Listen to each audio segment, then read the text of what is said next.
Showbiz fanatics, Alden Richards finally pinangalanan na ang babaeng tinuturong nagiging sanhi ng pagkasira at kumukontrol sa desisyon ni Alden Richards. Ano nga ba ang nakabalot sa balitang ito? But before that, if you haven't subscribed yet to my YouTube channel, please don't forget to like, share, and subscribe at i-hit mo na rin ang notification bell for more showbiz updates. Syempre, bago natin simulan ang ating mga updates ngayong araw, katulad ng lagi nating ginagawa, ay nais ko po munang ipaabot ang aking pasasalamat sa lahat po ng mga legit viewers and subscribers po natin na laging nakaantabit, nakasubaybay sa lahat ng ating mga updates. Maraming salamat po.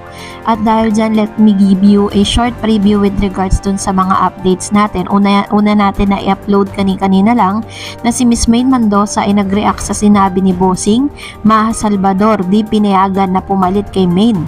So, ano po nga po ba ang nakapaloob sa balitang yan? Panoorin niyo po sa celebrity updates. And a while ago, isang oras pa lang nakakalipas, ayan, may nakalapa tayong mga balita na meron daw pong mag-ina ni Alden Richards spotted sa Miss Universe Philippines 2023. Gaano nga ba katotoo ang mga balitang ito? So dahil dyan, bago po tayo magsimula, ay magre-react tayo sa inyo pong mga komento patungkol po dito sa ating last updates. So, basahin po natin ang sinabi ni Ma'am Chi Clarissa California. Sabi niya, Christine Serrano ng USA, Alden Richards Maine forever. Ma'am, kailan po ang replay? Sana mapanood dito sa USBBPU TY po.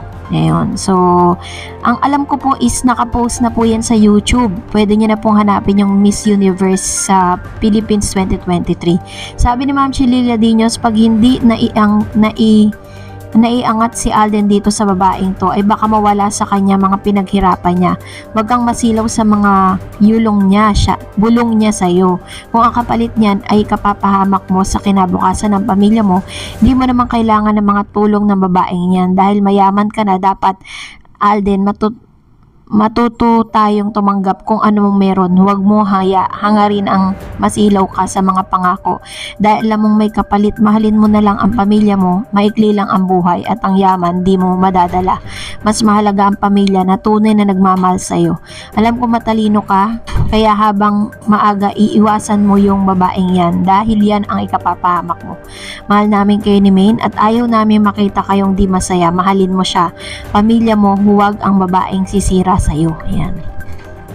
So, ito naman po ang isa sa mga komento ni Ma'am Chililia Dinos patungkol nga dito. Maya-maya lamang po ipapakilala na natin sa inyo finally itong babaeng ito na 1 linggo ata natin pinag-usapan, at ngayon ay nabigyan na po ng linaw kung sino ba talaga tong babae na parang sumisira dun sa personalidad. Kinakalawang po yung imahe ni Mr. Alden Richards, lalo na po sa mga press, dahil parang hindi nagugustuhan ng mga press po yung kinikilos ng babaeng ito na parang umaasta siya na strong and mighty siya sa karir ni Alden Richards. Kaya naman syempre hindi rin po nagpatinag si Alden dun. Meron po siyang ginawang paraan para po mabigyang linaw ito pong mga issue na bumabalot sa babaeng ito, para po at least lahat tayo makampante na, kasi pati tayo parang nabubulabog tayo dun sa mga balita na ito. At dahil dyan finally ay mapapangalanan na siya maya-maya lamang. So salamat po Ma'am Chililia Dinos sa inyo pong komento. And of course, sabi ni Ma'am Chi Christy Asilo, good Miss Darred's Mother's Day. POV ko lang, binati ba naman ni Alden asawa niya si Maine at binigyan ba naman ng bulaklak? Sabi nga niya, siya ang special girl sa buhay. Sana maalala niya kahit busy siya sa buhay niya, pati mga anak niya. Thank you Miss Darreds. Ayan.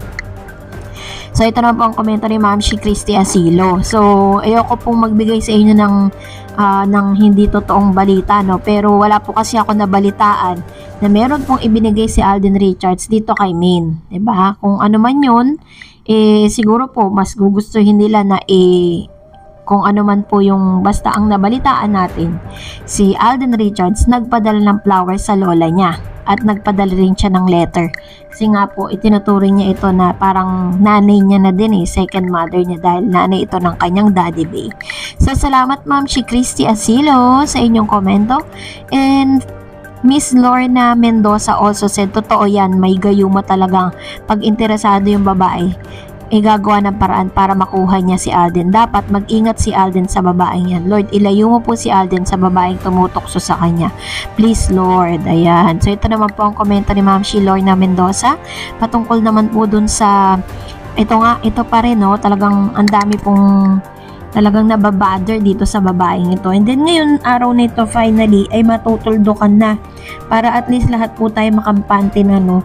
At syempre, marami pong salamat sa inyong mga komento. Please mag-comment lang kayo sa ating comment section, dyan sa comments box, kung ano po yung nais ninyong sabihin, mensahe ninyo, katanungan, ano pa mga bagay na gusto nyong linawin.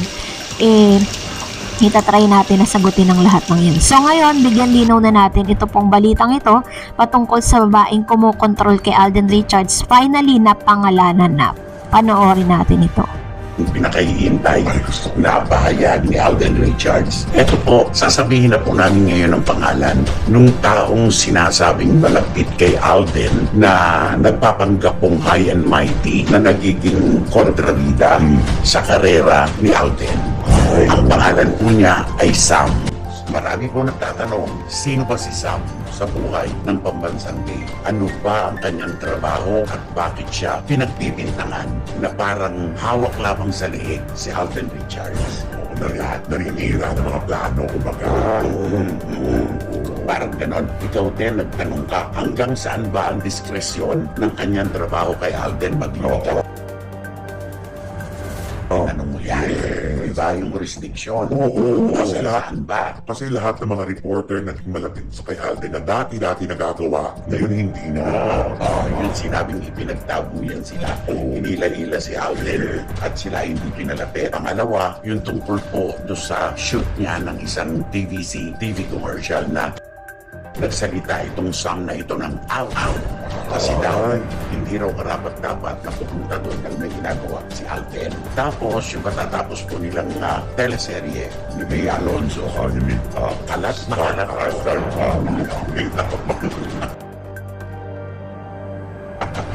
Wanna made up start free my party. Okay yung spike attack nila. Ang bilis. Bilis, maraming na. Wanna made up start after. Okay.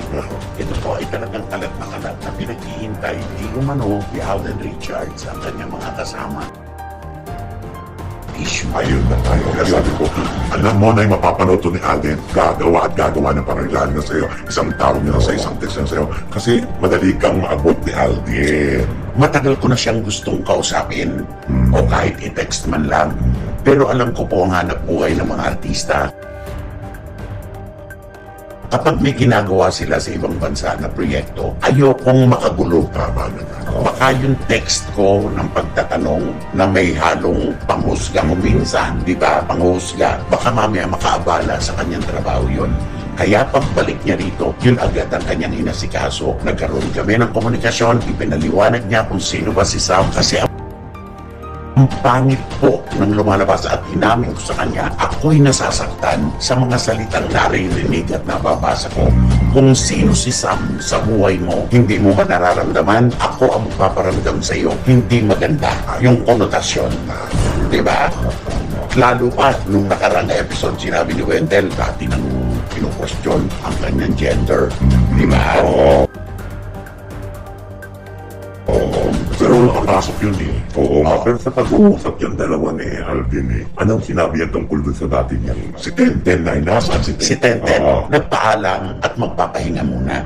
Kasi alam naman natin nagkasakit, diba? Nagbabayan sila. So, maaari po na humingi naman ng pahintulot si Tenten na baka naman po pwedeng siya muna ay makapagpahinga at iiwan na lang una niya kay Sam yung trabaho bilang handler ni Alden. Nalinawan natin. Kailangan po talaga lilinawin kasi ang dami tagahanga ni Alden na nag-aalala, tawag ng tawag sa akin, diba, kahit sa CFM, text ng text, ano po ba talaga nangyayari? Hindi po yata panahon ngayon ni Alden Richards. At yun ang tinutukan niya. Handler niya si Sam, pinagsasabihan niya si Sam, na siguro ngayon ni Sam na hindi siya si Alden Richards. Ayun, tama. Yun ang Minsan po kasi merong mga tao na nag-iisip na po isikat yung kanilang pinagseservisyohan. Sila na rin yun. Oo, tama. Meron kasi mas okay pa. Sila mas taas. Totoo yan. Pa. Totoo yan. Oo. Na akala mo sila yung nagbunyagi, nagpakahirap, nangarap para matupad ang kanilang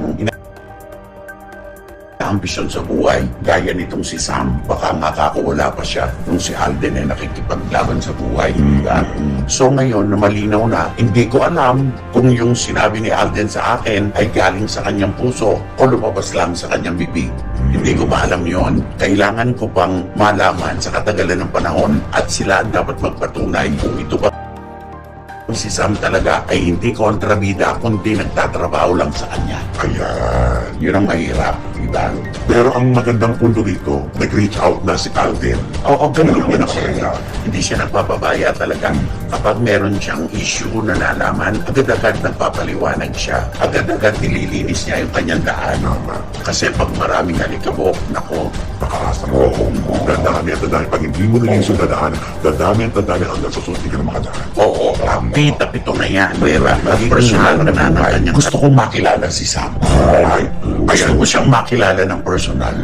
dahil sa sinabi mo yan ay nanonood si Alden. Oo, ito nasusunod. Oo, sana makilala ko siya para makita ko kung paano siyang umasta, kung paano siyang mag-alaga at mag-ingat kay Alden. Gusto ko siyang makilala para makita ko din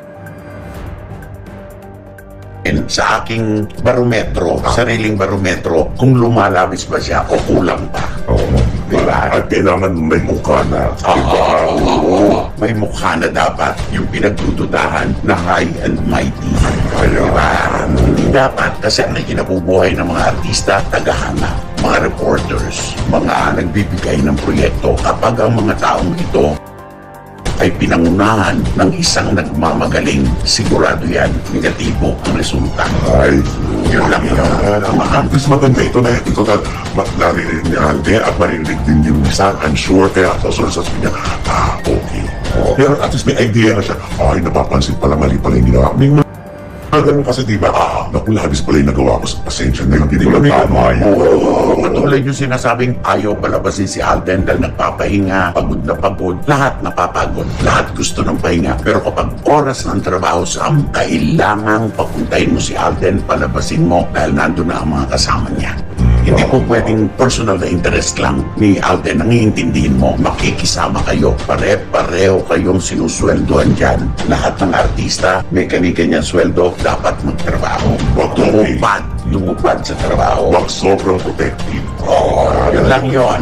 Iiwan natin ang isyong ito. Titingnan natin kung pagkatapos magpaliwanag ni Alden kung sino si Sam. Wala nang susunod pang mga kaligahan. Ayan, habang na ako susunod, ang tatawag kay nanay ay si Sam.